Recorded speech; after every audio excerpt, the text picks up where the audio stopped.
আসসালামু আলাইকুম। আজকের বিষয়বস্তু হচ্ছে বাংলাদেশের ড্রাইভিং লাইসেন্স আপনারা কিভাবে ইন্টারন্যাশনাল ড্রাইভিং লাইসেন্সে পরিবর্তন করবেন। কারণ দেখতে পাচ্ছেন আমার হাতে হচ্ছে একটা বাংলাদেশি ড্রাইভিং লাইসেন্স। এটা হচ্ছে আপনাদের নন প্রফেশনাল 10 বছরের ড্রাইভিং লাইসেন্স। তো যাদের কাছে প্রফেশনাল হোক বা নন প্রফেশনাল হোক, যাদের কাছে এরকম স্মার্ট কার্ড আছে, ড্রাইভিং লাইসেন্স আছে মানে বাংলাদেশের, তো আপনারা চাচ্ছেন যে বাইরে গিয়ে আপনারা গাড়ি চালাতেন, তো অনেকেই দেখা গেছেন যারা পোল্যান্ডে থাকেন বা ক্রোয়েশিয়াতে থাকেন বা ইউরোপের বিভিন্ন দেশে আছেন, সো তাদের জন্য হচ্ছে গুড অপরচুনিটি। আপনারা চাইলে কিন্তু এই লাইসেন্সটি কিন্তু এখানে গিয়েও চেঞ্জ করতে পারবেন।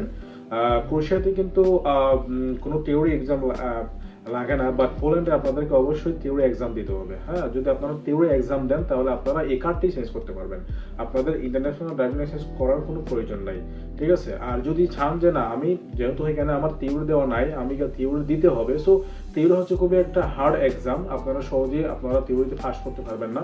সো আপনাদের জন্য হচ্ছে বেস্ট অপরচুনিটি হচ্ছে আপনারা এই লাইসেন্সটিকে আপনারা বাংলাদেশে ইন্টারন্যাশনাল ড্রাইভিং লাইসেন্স করে নেবেন, তাহলে আপনারা খুব সহজেই এখানে গিয়ে আপনারা গাড়ি চালাতে পারবেন। ইন দ্য মিন টাইম আপনারা কি করবেন, যেহেতু আপনাদের কাছে অলরেডি, আমি আপনাদেরকে বলি, 1 ইয়ার হচ্ছে মেয়াদ থাকে ইন্টারন্যাশনাল ড্রাইভিং লাইসেন্সের।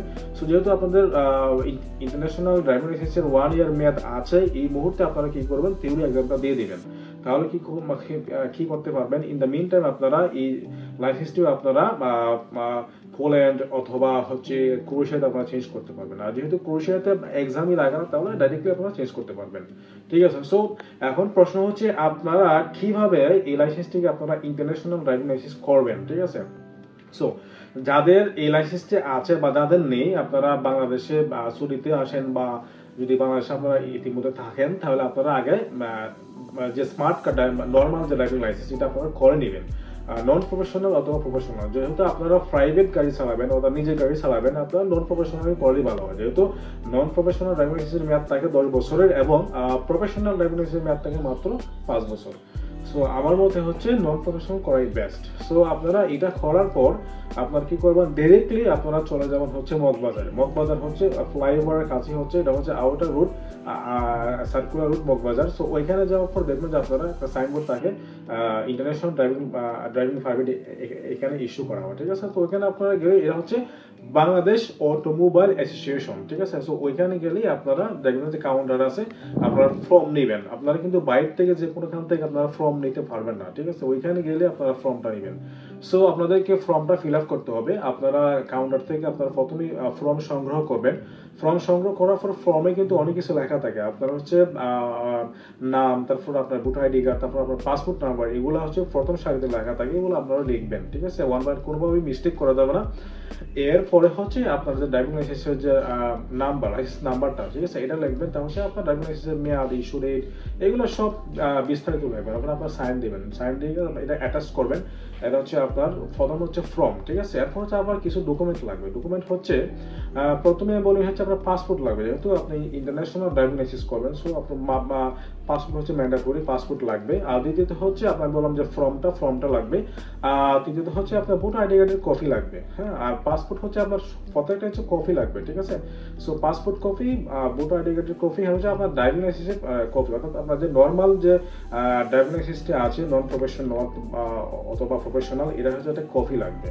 সো ড্রাইভিং লাইসেন্সের কপি, পাসপোর্টের কপি, ভোটার আইডি কার্ডের কপি এবং পিকচার লাগবে, ছবি। তো ছবি হচ্ছে আপনার স্ট্যাম্প সাইজের হচ্ছে 4 কপি ছবি লাগবে, আর পাসপোর্ট সাইজের হচ্ছে 1 কপি ছবি লাগবে। সো আপনারা অবশ্যই সঙ্গে করে এই প্রয়োজনীয় ডকুমেন্টগুলো নিয়ে যাবেন, না হলে আপনারা বিপদে পড়তে পারেন। সো ফি কেমন লাগে? ফি হচ্ছে আপনার যদি আপনারা এখানে কিন্তু সার্ভিস আছে, যদি নর্মাল সার্ভিস আপনারা নিতে চান তাহলে 1 মাস সময় লাগবে আপনাকে তার ডেলিভারি দেওয়ার জন্য। আর যদি মনে করেন যে না, আমার আর্জেন্ট দরকার, অর্থাৎ আপনি আজকে জমা দিচ্ছেন, আপনার কালকেই দরকার, ঠিক আছে, তাহলে আপনি করবেন হচ্ছে 13,500 টাকা দিয়ে আপনি আর্জেন্টলি পেমেন্ট করে দিবেন। তাহলে আপনি আজকে যদি জমা দেন, আপনি কালকে কিন্তু আপনার কাঙ্ক্ষিত ইন্টারন্যাশনাল ড্রাইভিং লাইসেন্সটি পেয়ে যাবেন। ঠিক আছে। আর যদি মনে করেন না, আমার পর্যাপ্ত পরিমাণ টাইম আছে, আমি বাংলাদেশে আছি আর অনেকদিন যাবত, তাহলে আপনারা নর্মালি করতে পারেন। নর্মাল কিন্তু ফিস অনেক কম, দেখা গেছে আপনি 4,700 টাকা নেবে নর্মাল ফিটা। ঠিক আছে। সো আপনি যদি নর্মাল ডেলিভারির জন্য জমা দেন, তাহলে আপনি অবশ্যই 4,700 টাকায় করে নিতে পারবেন। আর কোনো রকম দালাল ধরবেন না, আপনারা নিজেরাই যাবেন। সুতরাং যারা হবিগঞ্জ থেকে যাবেন বা সিলেট থেকে যাবেন বা ঢাকা থেকে ঢাকা যারা আছেন তারা অবশ্যই জানেন কোন জায়গায় করে, বাট আমার দেখা গেছে যে আমি ওইখানে গিয়েছিলাম, তো ঢাকার অনেক স্থানীয় মানুষরা চিনেন না, কারণ দেখা গেছে কিন্তু বাংলার নাম না, অনেকেই আমি জিজ্ঞাসা করলাম যে ভাই সিএনজি ড্রাইভারকে জিজ্ঞাসা করলাম, রিক্সা ড্রাইভারকে জিজ্ঞাসা করলাম, তারা অনেকেই চিনেন না, ঠিক আছে। সো আপনারা ম্যাপে কাউকে না জিজ্ঞেস করে আপনারা ডাইরেক্ট মগবাজার সাদাবাদ থেকে আপনারা নামতে পারবেন, সাদাবাদ থেকে ডাইরেক্টলি মগবাজার চলে যাবেন, ফার্মগেট থেকে অনেক বাস আছে, ওখান থেকে চলে যেতে পারবেন, সব জায়গা থেকে বাস আছে মগবাজারে। তো মগবাজারে নামে কি করবেন আপনারা, ডাইরেক্টলি ম্যাপ আছে, ম্যাপে আপনারা লিখবেন যে বাংলাদেশ অটোমোবাইল অ্যাসোসিয়েশন বা অটোমোবাইল অ্যাসোসিয়েশন বাংলাদেশ, ঠিক আছে। এইভাবে লিখবেন, লেখার পরে আপনাকে ম্যাপে আপনাকে নিয়ে যাবে, ঠিক আছে, কাঙ্ক্ষিত আপনার স্থানে। সো এটা হচ্ছে নর্মাল ডেলিভারি, আমি আগেই বলেছি যারা নর্মাল ডেলিভারির জন্য করবেন 4,700 টাকা ফিস নেবে। আর যদি আপনি 15 দিনের ভিতরের জন্য করেন, যে আমার 15 দিনের ভিতরের জন্য লাগবে, তাহলে হচ্ছে একটা ফিস লাগবে, এটা হচ্ছে 9,500 টাকা, ঠিক আছে। আর যদি আপনি 25 দিনের জন্য করেন তাহলে আপনার হচ্ছে 8,000 টাকা লাগবে, ঠিক আছে। এইভাবে হচ্ছে তারা একটা ফিস নির্ধারণ করে রেখেছে, আপনার যদি আর্জেন্ট দরকার তাহলে আরো বেশি লাগবে, আমি আগেই বলেছি 13,500 টাকা লাগবে। সো এইভাবেই আপনারা আপনাদের কাঙ্ক্ষিত ইন্টারন্যাশনাল ড্রাইভিং লাইসেন্সটি আপনারা করে নিতে পারবেন। আর এটা সবচেয়ে বেনিফিট হচ্ছে আপনারা যখন এই লাইসেন্সটি যখন করে নিয়ে যাবেন ইউরোপের যে কোনো দেশে আপনারা চালাতে পারবেন, অর্থাৎ 180টা দেশে আপনারা এটা দিয়ে আপনারা গাড়ি চালাতে পারবেন। আর এটার মেয়াদ হচ্ছে সর্বোচ্চ 1 ইয়ার।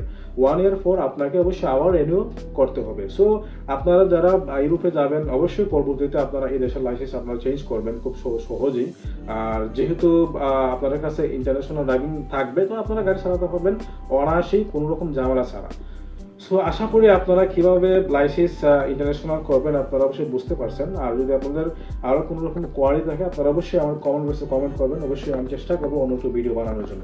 সো আজকে এই পর্যন্তই, ভালো থাকবেন, আল্লাহ হাফেজ।